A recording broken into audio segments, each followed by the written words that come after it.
Netizens, umalma sa mga nagsasabing si Fiang ang susunod na Sarah Geronimo.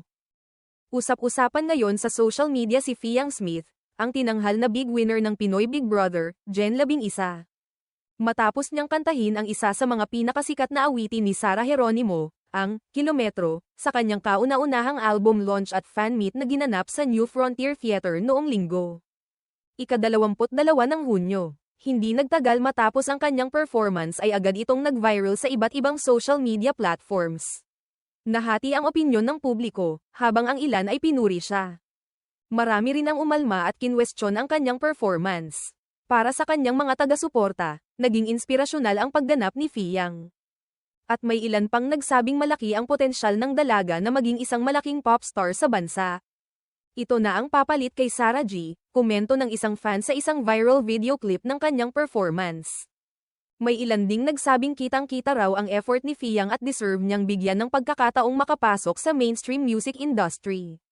Ayon sa kanila, makikita raw sa kanyang galaw at boses ang inspirasyon niya kay Sarah, kaya hindi raw nakapagtatakang kumanta siya ng isa sa mga iconic songs ni popstar royalty. Sa kabilang banda, hindi natuwa ang ilang netizens sa paghahambing kay Sarah Geronimo. Ayon sa kanila, malayo pa raw ang lalakbayin ni Fiang bago siya maitapat sa isang veteranong performer gaya ni Sarah. Respeto naman kay Sarah G, ani ng isang netizen. Huwag nating basta-basta ipinapantay kung sino-sino sa kanya. Isa pang komento ang nagsabing, next na Sarah. Kilometrong layo pa. Hindi sapat ang confidence, kailangan ng husay, consistency, at credibility sa industriya.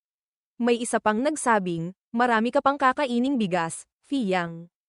Huwag muna tayong magmadali sa pagbibigay ng titulong hindi pa nararapat. Bukod sa isyo ng paghahambing, pinunari ng ilan ang umano'y lip-synced na performance ni Fiang. Ayon sa ilang netizens, hindi raw live ang pagkanta niya ng Kilometro at halata raw sa ilang bahagi ng awitin na hindi nagtutugma ang kanyang bibig sa audio. Pag wala kayong respeto sa sarili nyo, respetuhin nyo naman si Sarah G, nakalip-sync na nga, bumibitaw pa, sabi ng isa. May isa ring komentong nagsabing, kung wala kayong respeto sa sarili nyo, sana man lang respetuhin nyo si Sarah G. Yung mismong kanta niya, ginawang parang karaoke performance lang. Gayunpaman, may ilang netizens na nagtanggol pa rin kay Fiang. Ayon sa kanila, hindi madali ang tumayo sa entablado lalo na kung baguhan ka pa lamang sa showbiz. Dagdag pa nila, kahit may lip-sync. Ang mahalaga raw ay ang intensyon ni Fiang na magbigay aliw sa kanyang mga taga-suporta at ipakita ang kanyang potensyal bilang isang performer. Hindi maikakailang may malaking pressure sa mga bagong artista tulad ni Fiang Smith, lalo na kung sila ay inilalagay sa spotlight at ikinukumpara agad sa mga haligi ng industriya. Sa ngayon, wala pang pahayag si Fiang hinggil sa mga batikos, ngunit nananatiling aktibo ang kanyang kampo sa promosyon ng kanyang unang album. Ang pangyayaring ito ay nagsisilbing paalala sa lahat kung gaano kabigat ang expectation ng publiko sa mga artistang nasa simula pa lamang ng kanilang karera. Bagamat marami ang humahanga, hindi may iwasang may mga kritiko rin.